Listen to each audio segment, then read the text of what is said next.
Hi, my name is Elaine Holden, and I welcome you to Education Matters here on Channel 96, Nashua, New Hampshire. Thank you for joining me today. You know, I've talked about a wide variety of topics so far, and I intend to talk quite a bit more about a lot of topics that really impact our children, our teenagers, and even adults along that educational continuum. And today I wanted to talk about something as it relates to a question that I had recently posed to me by a parent.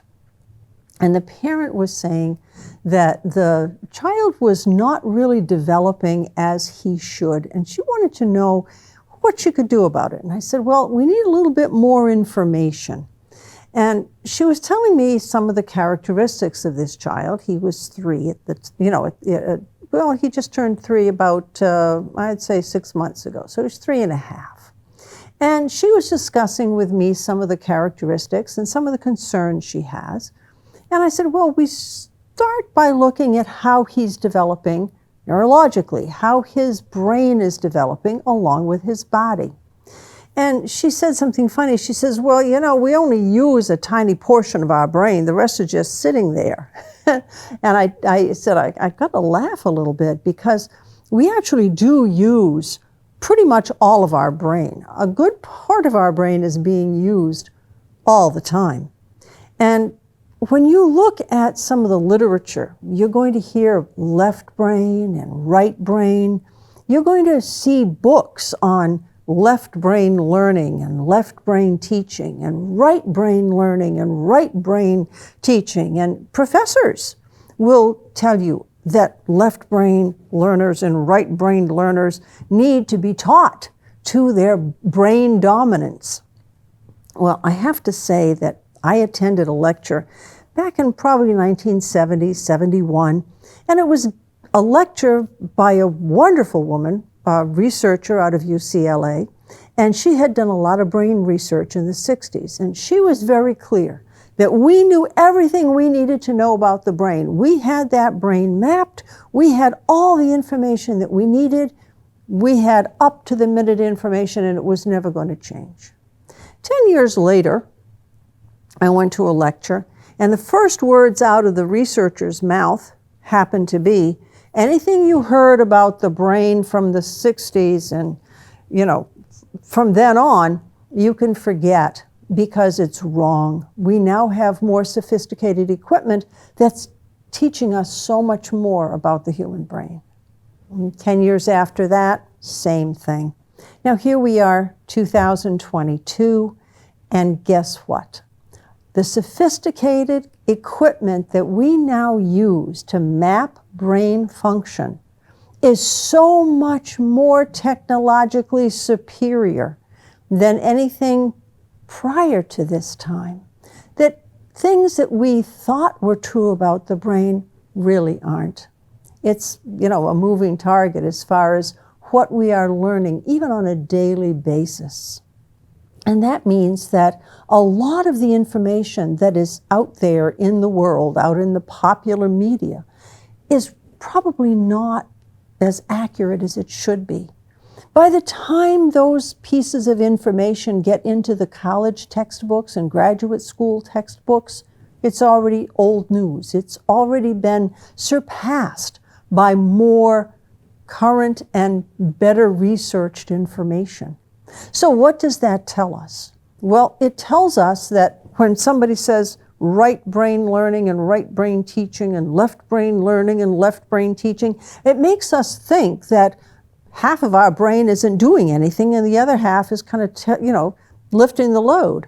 When the reality is both sides of the brain, the left side and the right side, are working together to make sure that the individual, any human being, is conducting their lives as best they can. So how does that happen? I mean, we know we have a left brain and we know we have a right brain. So what's this whole brain business? How does that happen? Well, interestingly enough, we have something called the corpus callosum. That corpus callosum is the connecting tissue in the middle of our head. It's in between the two hemispheres of our brain, the left and the right hemisphere. So the corpus callosum then acts as that communication facilitator. It helps the left brain and the right brain talk to each other. And that's important because we now know that both halves of the brain need to be, one, working together, and two, in constant communication. If they're not communicating with each other, and the communication may be faulty for one reason or another, or many reasons, what happens is that the child really does not develop as well as he or she should. And so how do we know? What's the indicator or indicators that tell us that this connection isn't happening or that maybe it's happening slower than it should? Well, we talk about the midline. It's an imaginary line that comes right down the middle of the body. And when children are about perhaps 4 months old, they start reaching for things. And they reach for things with one hand or the other. They probably by 6 or 7 months start reaching for their feet. Many children put their toes in their mouths. They're quite limber. And they have that ability to reach their left hand for their right foot or their right hand for their left foot. And by about 2.5 or 3, they start to show a dominance of one hand over the other. So I happen to be left-handed, by the way, and I am a left dominant, and I have always been left dominant, and it runs in families many times. Most people are right-handed, they're right dominant. We're not really sure why some people are left dominant than others. There's been a lot of theories about that. But the bottom line is, whether you're left-handed or right-handed, both sides of your brain have to be operating and operating well and talking to each other through the corpus callosum in order to be able to function. So let's go back for a minute to this little 3.5-year-old. And I was asking the mom, well, what's going on? And she said, well, when he reaches for something, he always reaches for something. Now, I'm moving my left hand because that's natural for me. I'm a left reacher because I'm left dominant. He'll reach for something with his right hand. And that's wonderful. That means that he's probably showing some kind of dominance. But if he wants to reach across his body for something, he won't do it. Instead, he turns his entire body, torso and hips.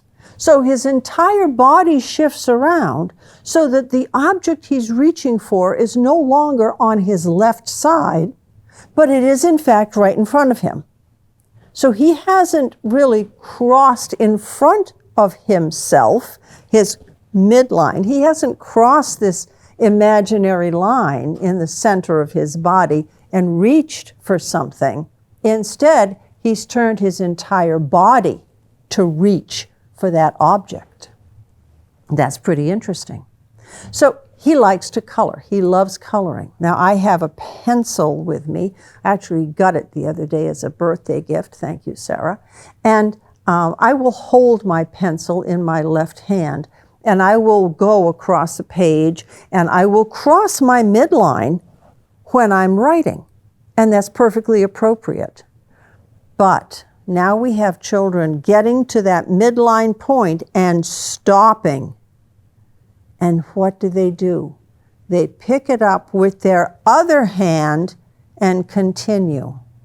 So there are children who do not show a dominance of one hand over the other because when they are writing, they stop, or when they're coloring, they stop. Whatever they're doing, even cutting with scissors, they can be cutting across a piece of paper. And guess what? They come to the middle of the paper, it's in the middle of their body, the rest of the paper is on the other side, and they cannot possibly cut across that line. They pick the paper up and the scissors up and they do some convoluted stuff with their other hand. They may even actually come at it with their right hand and cut toward the middle. So they are not crossing over that midline. And that's something that's very interesting, because now we have to say, okay, so if they're coloring, and I've got my cord here, I'm going to put it right back there. Okay, it's out of the way now. So if they're coloring and they have to change hands, what's the big deal? If they're cutting and they have to change hands, what's the big deal? If they're writing, that starts to become a big deal, and then the thought is, well, maybe they'll get better, and they might, we don't know. But now let's think of some of the other activities, such as tying shoelaces. There are a number of children who really struggle to tie their shoelaces with both hands because the hands aren't working together. If you ever see children playing patty cake or Miss Mary Mac, any of those, they're developing that left hand, right hand activity and crossing that midline. There's a reason that we play those games with children. It reinforces that midline cross, because many children cannot do this naturally. They'll turn their entire bodies. This makes it very, very difficult instructionally later on. Why do we say difficult? Well, think about reading. Now that's my thing, right? So I have children that are reading across a page and they stop right in the middle because they cannot cross over with their eyes. And they'll be reading across and they literally stop. Sometimes they'll pick their finger up from their other hand, put it on the page, and then turn their body in such a way and keep reading. It's a very difficult process for them to go from left to right across that midline. Now that's a pretty pronounced case, but there are some children with that struggle. So if you see a child, for example, that does not have hand dominance, that does not have the ability to use both hands when tying their shoes, that does not really cross the midline when they're doing a lot of activities, that can impact both reading, going across the line, and writing, because they're picking up a pencil, they're writing halfway across, and then they're switching hands and continuing to write. Or they'll write down in one column. They'll just have these little short lines and half the page is empty because they cannot cross the midline. So they've literally, they've made an imaginary line down the center of their page and they're only writing on either the left or on the right. And that becomes a challenge. Sometimes when you see children holding their paper in a very awkward way and holding their pencil in an awkward way and twisting their body in an awkward way to write, those are indicators that they have a midline issue. So what else can happen? Well, it may also impact their language development. And of course, ultimately, language development challenges translate into reading problems and writing problems many times. So of course, that's a big deal for people in education. We worry about that. And so if a child is not working with both hemispheres, both sides of the brain, and having that nice conversation with the corpus callosum and making that nice switch across the midline, that child is in jeopardy for language development. I hate to say it, but children with midline issues also may have mental health issues. Because their brains are not developing along the same lines as we see the typically developing brain, children that have the inability to cross the midline, in fact, can have emotional problems. Sometimes they will have meltdowns. They will show a greater incidence of tantrums. These are the children that when they're engaged in some type of an activity, maybe they're trying to kick a ball or they're batting a ball, they're trying to play with games, some type of game or another, where they need their whole body to be able to execute the necessary tasks, whether they're hitting or kicking or whatever, that ball. And they can't do it because they cannot cross their left leg to the right side or their right leg to the left side. They cannot hit left to right or right to left. Doesn't happen for them. And that can cause frustration. We also know that it can really impact their language development. It can, as I said, hurt their reading and their written expression. What can we do about this? Do we have any solutions? Sure. When I sat down with the mom of this little guy, we really talked about the difficulties he was having, and we start to look at about the age of maybe 4 months. Children at about 4 months of age, as I said, will start reaching naturally across the midline.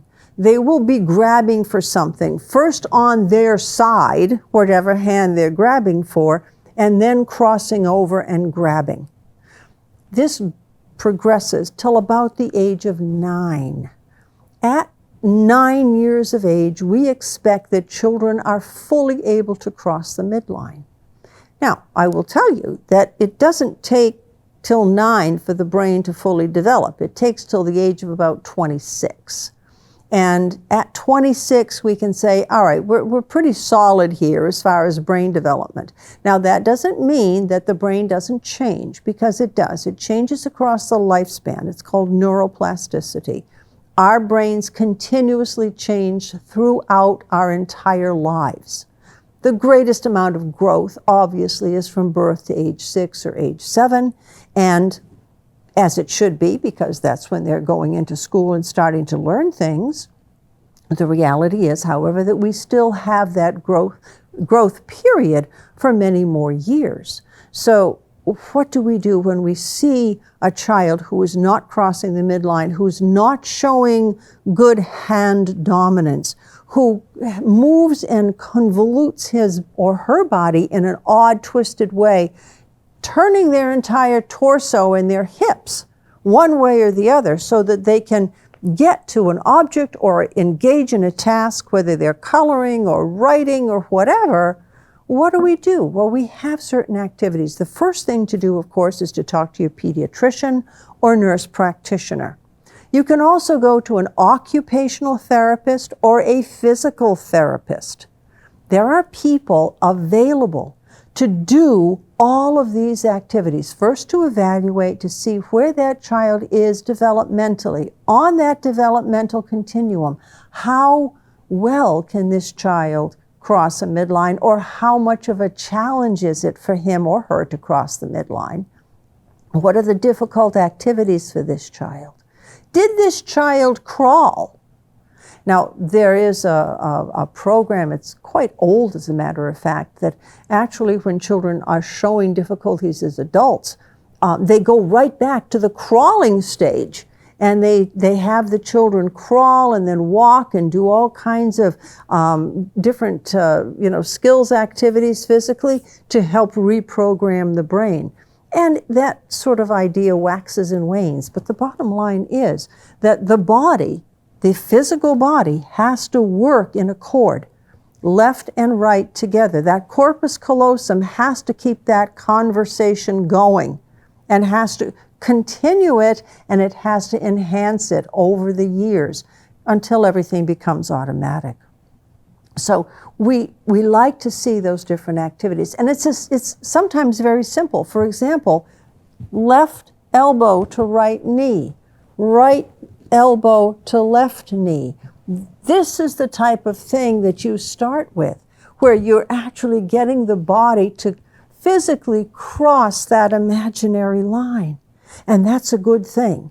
These are the physical activities that an occupational therapist or a physical therapist will do with a child, or even an adult, in order to help them develop that conversational pattern between the two hemispheres.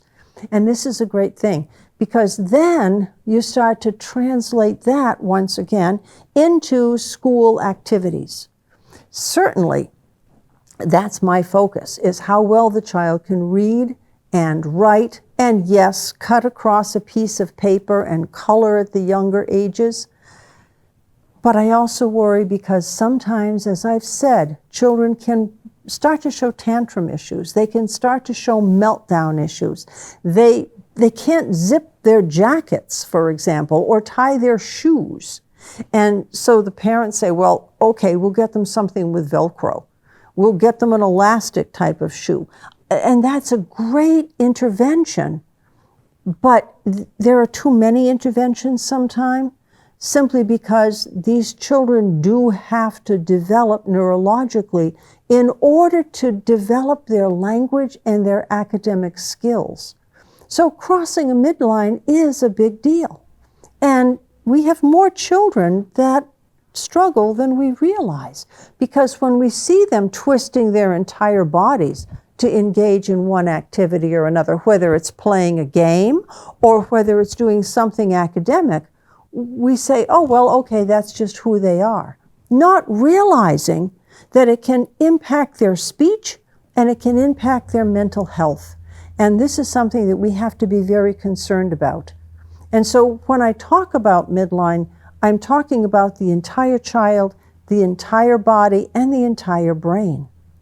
And we know, as I said from research, that so much is researched and studied these days, and the sophistication of the equipment really allows us to get some great insight into that brain development. We also know that 1 child in 30 is autistic. And those are the pretty standard estimates. I know that you'll hear, lesser or greater numbers.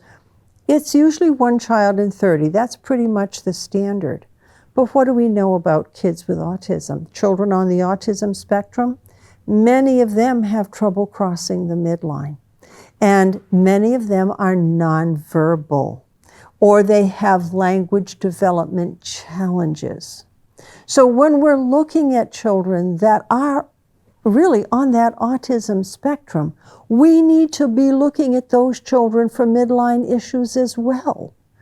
Because if we help them with those midline issues, if we help them develop stronger core, and that's the thing, we don't talk too much about the core. That's our whole body, okay, like our torso.